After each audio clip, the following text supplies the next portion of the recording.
Hi everyone, I'm Jerry and was just sent this really neat tool that's actually a 30-bit screwdriver, and I kind of want to show you guys how this works. This actually is everything contained that you need to all your screwdriving needs directly in here. You pop this off and you've got some screwdriving bits and your actual main unit here, which has 6 different level settings, including a 360-degree light that is right here on top, and I'll kick this on so you can see that, which is going to help illuminate anything that you're trying to screw in. But wait, you take this part off here and you've actually got more bits.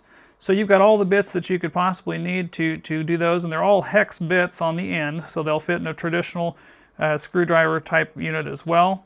And you can put those in the end here, and then on here it actually has your battery percentage on there as you're using it, and it has these 5.5 Newton meters of force all the way up to 6 Newton meters of force that you can use, and 2 speeds.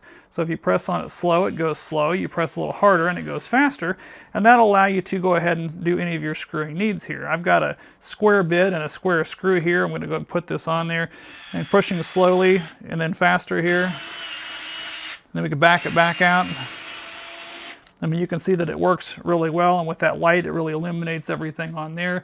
And everything is kept nice in a container here, charges up with a USB-A to USB-C that they provide, and would make a great stocking stuffer or a housewarming gift for someone in your family.